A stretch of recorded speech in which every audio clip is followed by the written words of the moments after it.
ఈ యొక్క వాక్యం వింటున్నటువంటి దేవుని బిడ్డలను మీకందరికీ నా యొక్క వందనాలు తెలియజేస్తుంటున్నాను. నేటి దిన వాక్యమును మనము చదువుకుందాం. అపొస్తలుడైనటువంటి పౌలు ఎఫెసీయులకు రాసినటువంటి పత్రిక 5వ అధ్యాయము 14వ వాక్యం. అందుచేత నిద్రించుచున్న నీవు మేల్కొని మృతులలో నుండి లెమ్ము, క్రీస్తు నీ మీద ప్రకాశించునని ఆయన చెప్పుచున్నాడు.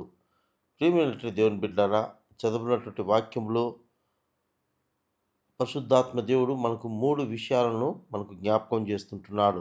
మొదటిగా చూసినట్లయితే, నిద్రించుచున్న నీవు మేల్కొని. క్రైస్తవుల జీవితంలో అనేక మంది నేరు పాపము చేత, అజ్ఞానం చేత నిద్రించుచున్న వారిని పరిశుద్ధాత్మ దేవుడు మేల్కోమని చెప్తుంటున్నాడండి. అంటే ఆ యొక్క పాపము నుంచి, అజ్ఞానము నుంచి విడిచిపెట్టి మృతులలో నుండి లెమ్ము.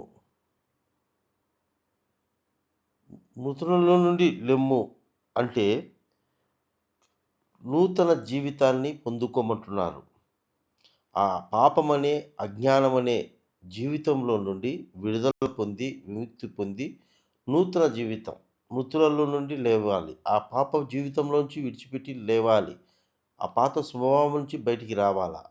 ఆ విడిపింపబడలేనటువంటి క్రైస్తవులుగా జీవిస్తూ, ఇంకా పాపములు చేస్తూ, ఇంకా అబద్ధాలాడుతూ, ఇంకా అన్ని రకములైన లోక సంబంధమైన పాపాలన్నీ చేస్తూ క్రైస్తవులుగా జీవించకుండా వాటన్నిటి నుంచి విడుదల పొంది, వాటి నుంచి మేలుకొని క్రీస్తు వెలుగులోనికి ప్రకాశించాలి. అంటే క్రీస్తు వెలుగు ఎవరైతే తమ యొక్క పాపము నుండి, అజ్ఞానం నుండి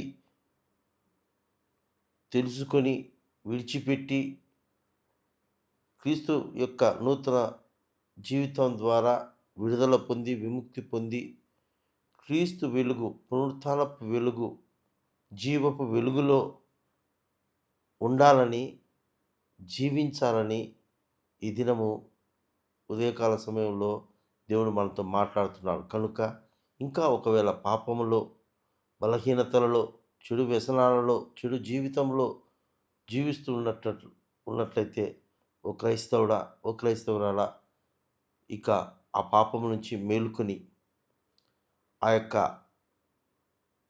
పాపము నుంచి, మృతమనే పాపం నుంచి విడుదల పొంది, విముక్తి పొంది, క్రీస్తు పునరుత్థానపు వెలుగులో జీవించాలని, అట్టి కృప దేవుడు మనకందరికీ దయచేయాలని ప్రభుపేట నేను కోరుకుంటున్నాను.